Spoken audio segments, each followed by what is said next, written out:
This is where we grow enough food to feed our family for the entire year. We have 1/8 of an acre in growing space, and today I'm just going to take you around my garden and also get some very much needed harvesting done. I can hardly believe that it's already August, but it is what it is. Summer's not over yet. Fall is not here yet. Some of our biggest staple crops are already ready to harvest, which is pretty wild. First of all, we have this huge white potato patch. I've already been harvesting some of these like just off the top, just so that we can have fresh potatoes. Okay, that was not what I was expecting. New potatoes are absolutely amazing.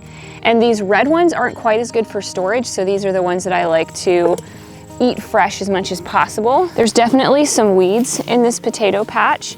And while I see the weeds, I have not been messing with them lately because if I pull the weeds at this phase of the potatoes, they will actually like disturb the potatoes, and often like when I pull a weed, a bunch of potatoes will come up with it, and I don't want to do that. So at this stage in the garden, I have been ignoring quite a few weeds. And to be clear, I will still be going through these rows and digging the potatoes. I'm just like feeling around the tops of the potato plant and getting the ones that are right on the top. White potatoes are our biggest crop that we grow, and the reason for that is because you can make them in so many different ways.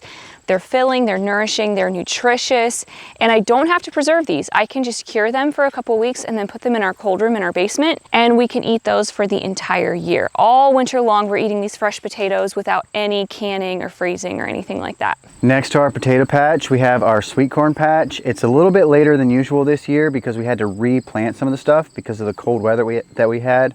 Some of the sweet corn that we planted just didn't come up. So we replanted it. It's up, it's looking really nice now. The variety that we're growing is called Incredible. We've done this in the past and it's worked really well for us. The kids love sweet corn. We do some of it fresh, like corn on the cob. We might put some on the grill or something like that.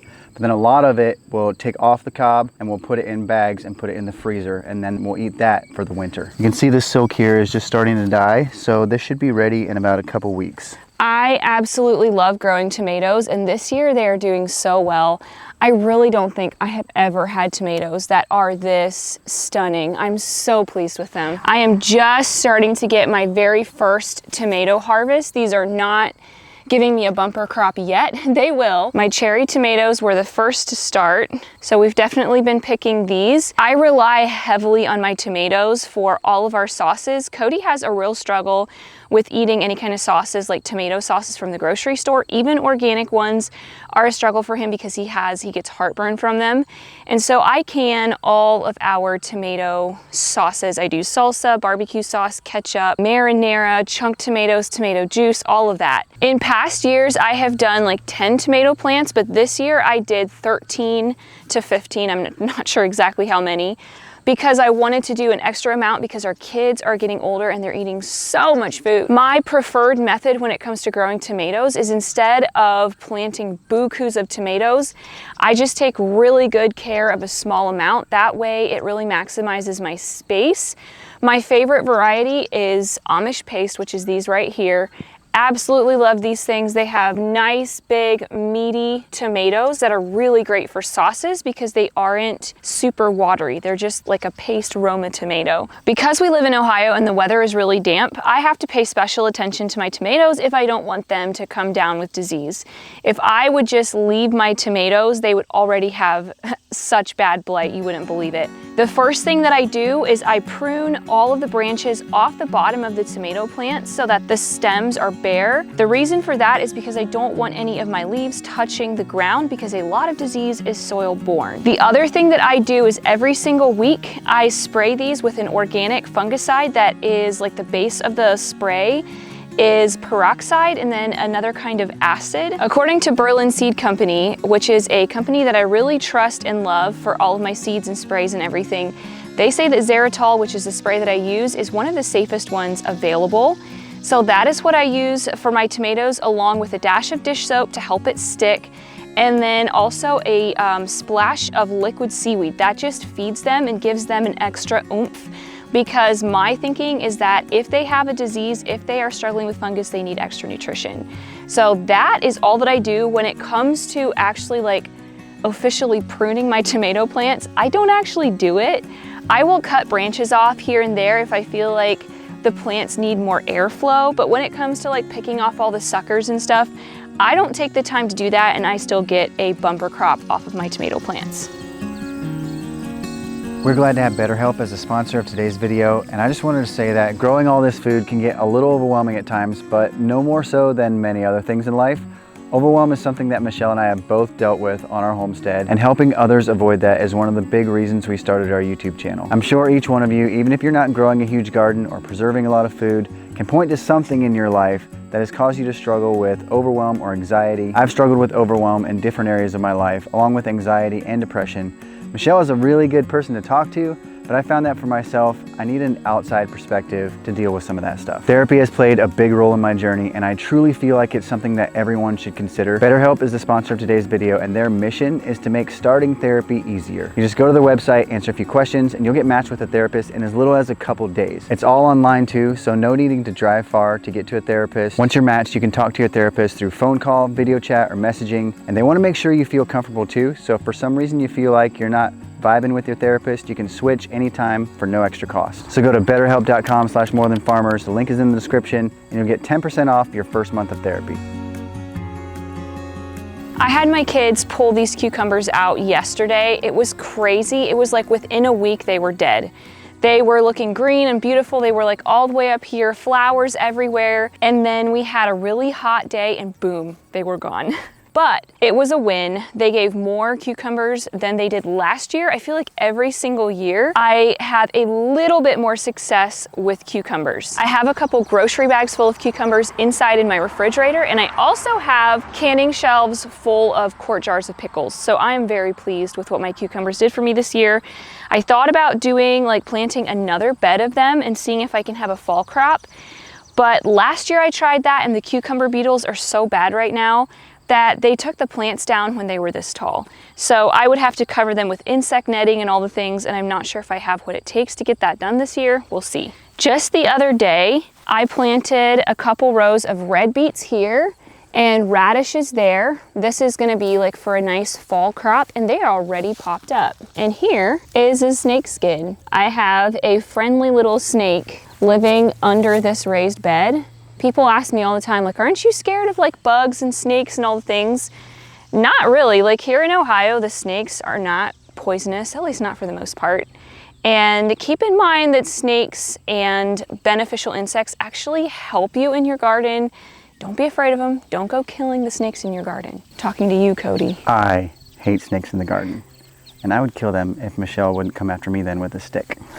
Along with white potatoes, sweet potatoes are one of our staple crops, because again, they don't take a lot of processing. We do the same thing. We cure them for a couple weeks, and then we put them in our cold cellar, and they will last all winter long. We've got a bed of them here, there, and another one down there. So 4 full raised beds of sweet potatoes. The varieties of sweet potatoes that we grow is Vardaman and Covington. And with these, they're bush varieties, so the potatoes grow right at the base of the plant. We really like that because we used to plant sweet potatoes in the ground, and it was different varieties that the potatoes would grow outside of the base of the plant, and we felt like we had to dig up the entire garden to harvest our sweet potatoes. Butternut squash is another thing that we grow that does not take a lot of preserving. It can just be put in the root cellar, and it can last all winter long. This year, they're doing really well. This is the first year that we did them on an arched trellis like this. Last year we did it on a trellis like the cucumbers, and they did better than they had before. This year they're doing even better. I feel like it's because they have a lot more airflow that helps with the disease. I don't think they're getting hit with disease as quickly. You can see some of the stuff is starting to die off, but definitely the butternut squash are to the place where we'd be able to harvest some of these pretty soon, and they will last even if the plant starts dying now. This one right here, I don't know how it managed to do this, but it is growing upside down. I'm not sure when the point is that it's gonna like get too big and fall off, but I guess I'll just leave it there for now. Michelle uses butternut squash to make butternut squash soup, pumpkin pie. It does way better for pumpkin pie than actual pumpkins. It's like more smooth and sweet. Pumpkin custard, roasted butternut, and like pumpkin breads. Besides its uses and its simplicity to store, I just love the aesthetic of a vining crop like this over an arched trellis in the garden. I had been really hoping for that trellis behind it to get covered in the purple sweet pea things, whatever they were. But those didn't really work out. We're kind of letting some of the sweet potatoes grow up that, but I had been hoping for a long tunnel here, so maybe next year we're gonna have to do another like butternut squash or loofahs or something like that to get us that double tunnel.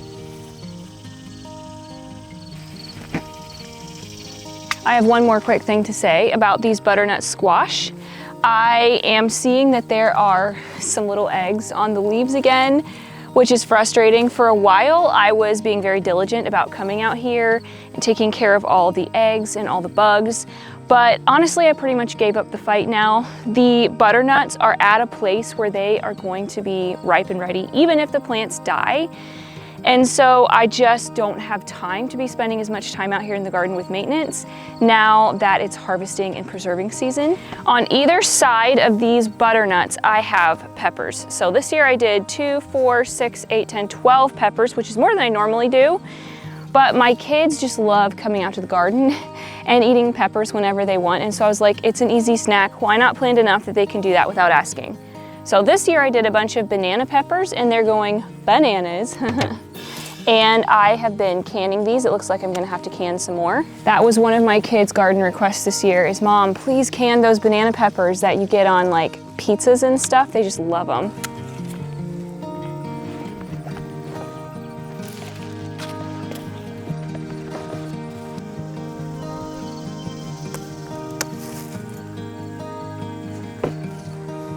One thing that has really helped my pepper game is putting tomato cages on my peppers. These tomato cages are not big enough for my tomatoes anymore now that my soil health is so good. The pepper plants don't fall over this way when they are weighed down with fruit. Oh wow. This is my first lunchbox pepper. I'm surprised the kids didn't find this one. Aren't those so cute?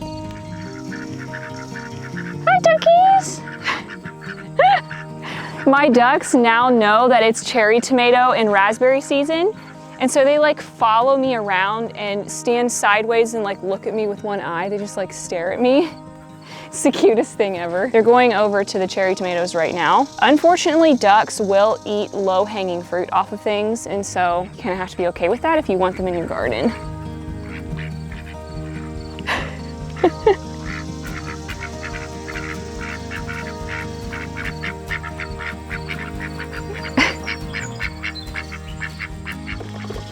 There's a bunch of Jimmy Nardellos ready. Cody's gonna be happy about this. These are so good. Just last week, I planted this bed in green beans. I have another bed of green beans over here that has been giving me bumper crops, but I don't feel like it's gonna be enough for me to can enough green beans for 2 years, which is what I really like to do so that I only have to grow them every other year. In this bed, I planted Contender green beans, which is my favorite heirloom green bean. And then I'm also trying Burpee Stringless this year. These green beans here are looking a little bit rough. They have already given me one solid round of green beans. And then here's a hot tip. You can just leave the green beans out after they quit bearing. Leave them out for 3 weeks or so and they will start blooming again and they'll give you another whole round of green beans. I don't feel like the second round of green beans is as nice and straight and flawless as the first, but they're still great. My basil plant this year isn't looking quite as nice because it was shaded out by my broccoli plants when it was first getting established. But now that the broccoli is out of here, it's really taking off. I get a ton of questions on like, how do I get my basil bushes to get big like yours? My number one secret is that the second you start seeing the basil going to seed, such as like this, it has like little flowers that appear on top. You want to pick those off and throw them away. Those flowers are going to signal to the plant, hey, it's time to start reproducing. And so they won't put out as many leafy greens. So I keep those picked off. I also really like to put my basil into tomato cages because in previous years when my bushes got huge, storms would come through and rip out the roots and knock the plant over. I really like to have my own herbs like basil and oregano to put into all of my homemade sauces. It just takes the sauces to another level. Absolutely amazing. I'm gonna take this basil inside and lay it on my drying rack in my basement. I don't use a dehydrator or a freeze dryer or anything like that. I just lay them out on a DIY herb rack that Cody made for me and it works beautifully. Don't be afraid to cut back your herbs. I do it weekly, and it just makes them bushier. They just grow out like crazy when you prune them and take from them. This is my thyme plant. This is a perennial, so this just stays here. This one's been here for probably 3 years. I just like cut it way back and it will just grow right back. Thyme is probably one of the herbs that I use the most in my kitchen. I use it for steak and roast. I also use it with roasted potatoes. It's so good. Thyme is a bit more time consuming when it comes to drying it and storing the leaves, because you have to like strip all those tiny leaves off, but it's doable.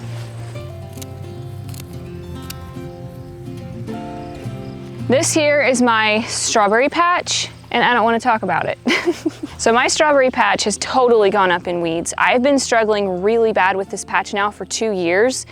There is a kind of grass, I don't know, is it Bermuda grass, or I don't know what the term is for it, but it is so hard to pull. It's all throughout the middle of the patch and it's spreading to the point that when I do weed it, it's like I just prune it and it comes back more than ever. And so I am contemplating just giving up on this patch altogether, putting a tarp over it and trying to kill off the grass, and then maybe planting strawberry plugs this fall. One of the reasons that what to do with the strawberry patch is such a rough decision for me is that we are thinking of buying a different property. We really genuinely love this property. We have put so much time and effort into this property, but one of our kids is having a major struggle right now with food sensitivities and toxicity, like high toxicity levels.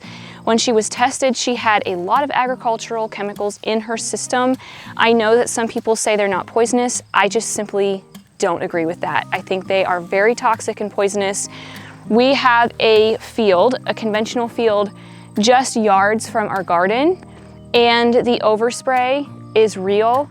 It hasn't affected my garden a ton, but I am noticing that some of the new growth on my sweet potatoes and also on my butternut squash, the new growth does not look right. It looks like misshapen and really odd, and I do feel like it has to do with chemicals. All that to say, I'm just not sure if I want to go and spend a couple $100 putting new strawberry plants in here if we're not even going to be here next year. There are definitely other factors that are entering into our decision to maybe want to move. But this summer, with our daughter's health issues, and also just noticing the crazy amounts of spray that are being dumped everywhere all around us, it just doesn't feel right, and it kind of pushed me over the edge, like this maybe is not worth it. One of my favorite things that we're growing in our garden this year is this dent corn. This first one here is Bloody Butcher, and I just measured it a couple days ago. The tallest one was like 13.5 feet tall. It is nuts. The one next to it is Reed's Yellow Dent. That's not gonna get as big, but they're both a dent corn that are gonna be used for making cornmeal, which is super cool. We've done it several years ago, haven't done it for a few years, but the cornbread that you can make from that is so delicious. And this will stay out here in the garden until the stalks are completely dry and dead. The sweet corn is going to get harvested probably within a couple weeks, but this has to stay out here longer so the corn can actually dry on the stalk. Then it'll be harvested, then we're going to have to shell it, and then we'll store it in buckets for the winter. Next to the dent corn is our dried beans. These will also stay out here in the garden until they are completely dry and dead. We've got tiger's eye, navy, and red kidney beans. Super fun to grow and to harvest. We take the pods off the plants, put it in a We take the pods off the plants, put them in a pillowcase, and then whack them on the porch. Kids have fun doing that. And then the beans come right out of the pods. We used to shell them like one by one by hand. Took forever. And somebody told us about that. And it is so easy and it's so much fun. And it's just really cool to have that bowl of dried beans. Somehow it feels like little gems or something. And it's also a really good self-sufficiency food because it's another one of those things that you can just put in a jar or a bucket and store it for more than an entire winter, and it's not something that you have to preserve. It's an airplane spraying. There goes some more spraying.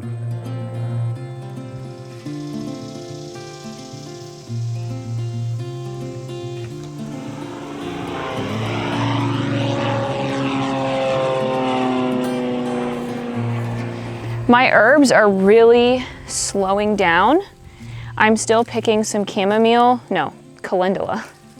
I haven't gotten nearly as much calendula this year. For some reason, my plants didn't get as big as last year. I don't know why, but it's all good because I still have a whole bunch of dried calendula left from last year.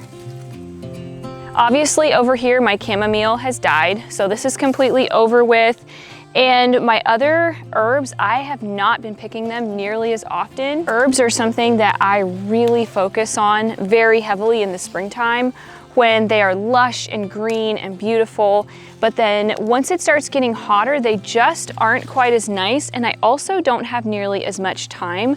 Some people think that leaving things out in your garden is wasteful.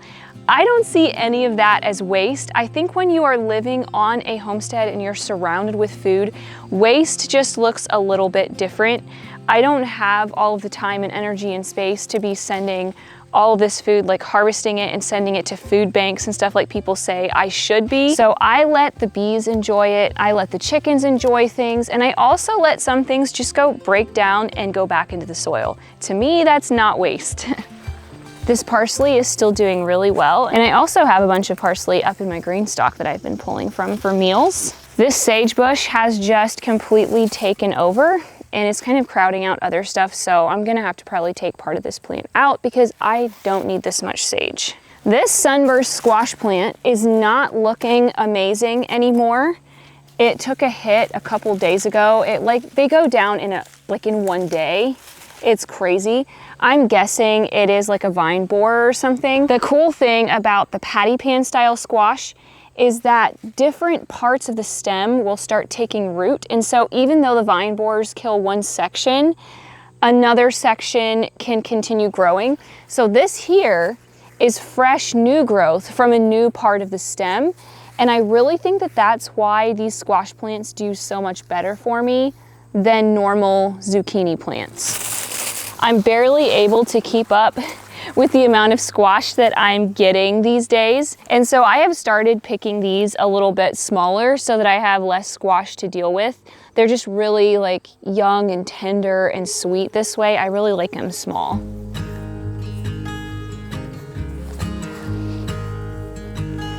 This is my lovely carrot patch. This should give us like over 100 pounds of carrots this year. I've already been eating from this patch.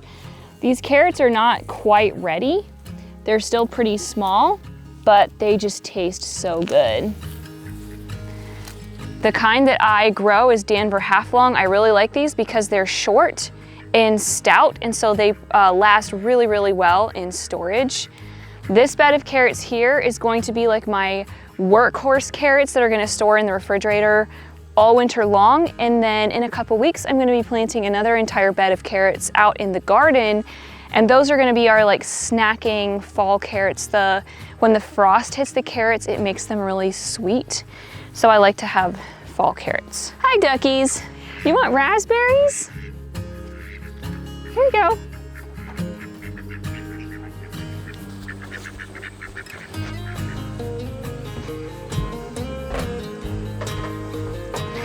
So here is the hack of the century, guys. This has been transformational with my berry picking. I got this Rue apron, I don't know, was it 2 years ago maybe? And I can put a small bowl in here, and then I can use 2 hands to pick raspberries. The variety of raspberries that I grow are heritage. These have done exceptionally well for me. This is just one of the first pickings, and so I'm not gonna get a ton from this picking. But it's like all of a sudden there's enough here that I'm like, okay, it's gonna be really, I'm gonna waste a lot if I don't go pick them. So I've been picking them and getting, I don't know, maybe a quart or so. But at their peak, this raspberry bed will give me around a gallon a day sometimes during the summer. I did get rid of a couple of my plants last year to make room for my herb garden just because I had way too many and it was too time consuming. But every year I feel like these plants just give more and more and more. They get really tall, and just look at all of the raspberries on there. It is just loaded. And our honeybees are just going nuts over these, and so that makes them bear even more.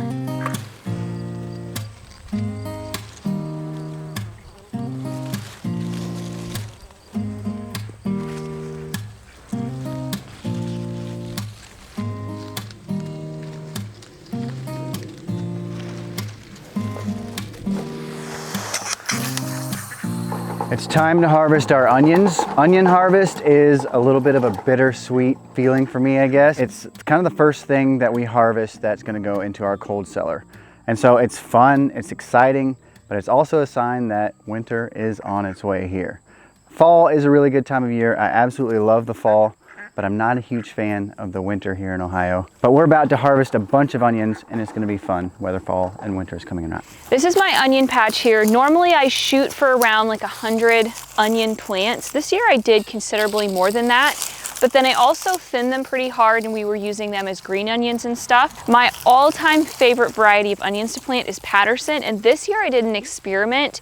These first onions here I grew from seed, and I'm so proud of them. They did very, very well. I would say they did just as well as the ones that I bought from Berlin Seed. These onions, I personally don't think they're looking great at all. For some reason, there was some kind of weird weather phenomenon this year that made them just turn this like whitish color. I looked back at videos from other years and I've never had this happen before. I don't know what it is. Like all of a sudden, it was like over a 2-day period, the stalks just went white. I don't know, is it sun scald? I don't know what it is. I pulled a couple of the onions just to make sure they're not rotting or anything. They're totally fine, and no, it is not thrips. I had a bunch of people tell me, oh, maybe it's thrips. It was just a random year. I posted how they looked on Instagram, and I had a bunch of other gardeners say, please tell me if you figure out what it was, because my onions did that too this year. I'm telling you, every single year, there's some kind of random weather thing that happens to a certain crop.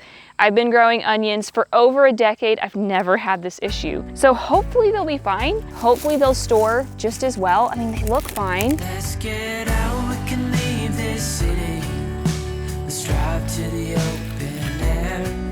Yeah, the countryside is so pretty, with the wind blowing in your hair. We can look back someday. Baby, don't you understand that we only get one life? I wanna make it count, honey. Come on now and take my hand.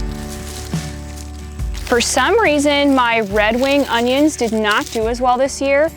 I don't really know why. This just wasn't a great onion year. We didn't have a really great spring for a lot of garden stuff. Like especially my warm weather crops just didn't have a great start. And I definitely have been hearing the same thing from Ohio gardeners on my Instagram. So take heart. Even if you've been gardening for years, you can have a crop that you know exactly all the tricks and tips, and sometimes the weather just doesn't cooperate, and it's okay. We're still gonna have definitely enough onions. They just aren't quite as big, but all these small ones I'm gonna be using in my canning, like in my sauces and stuff anyway, so if they don't store forever, it's totally fine. They will not go to waste.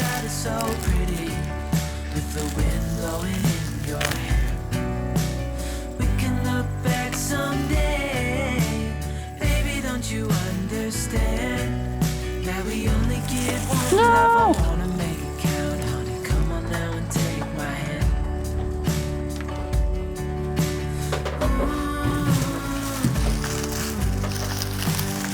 If you want your onions to store for a really long time, then you need to cure them. This was a huge revelation to me. So when I first started growing onions, I would grow the right kind, like the storage varieties and stuff, but they never stored well for me. They would just start going rotten within, a couple months. Once I researched how exactly to cure them, it changed everything. The onions that are gonna store the best are the ones that have a nice narrow stem, and you wanna harvest your onions after they've bent over in the garden. I actually, about 2 days ago, went out and knocked over the ones that were still standing, because like probably 3/4 of the onions had already bent over. The ones that were still standing, I knocked down. There were a couple, this is a good example of one that was still standing straight, and just now I just kind of bent it. I just think it helps to kind of crimp things off and make so that this onion can fully dry and fully cure. The way that you cure an onion is actually very, very simple. You just lay these in a nice, cool, well-ventilated place. You want it to be warm, you don't want it to be cold. And what you're essentially doing is just drying everything completely out. And you don't want a lot of humidity in the air or they won't cure well, they'll just start to rot. So the porch here works beautifully for me. If it rains really hard outside, I'll throw like a sheet or a blanket over the onions so that they don't get wet. But the weather we're having now is perfect for curing onions. I let them dry out for around 2 weeks, 2.5 weeks. You just have to keep an eye on them. And once the whole stem and everything is completely crispy brown, and then you're gonna take a knife or a scissors and you're gonna cut the stem off, and then you wanna leave your onions to cure for another 2 weeks, because you want the inside of the stem that you cut off, you want that to completely dry and seal off as well. I aim to have my onions pretty much in a single row. Like the stems are overlapping a little bit here, but basically you just want to make sure they have really great airflow. Like I'll just kind of layer them. If you want an excellent resource for learning how to cure things and store them in cold storage and actually have them last, there's a book called Root Cellaring by Mike and Nancy Buble. That is where I learned what I know about storage, and their stuff is amazing. It absolutely works. They know what they're doing.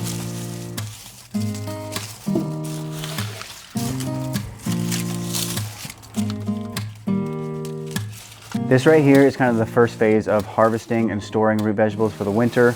We'll be doing videos later about how we actually store them in the cold cellar. But if you want to see that ahead of time, I'll put a video right here that you can watch next that'll show you how we actually do that from last year.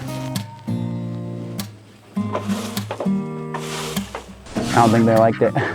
But I don't want to. Pillow sack?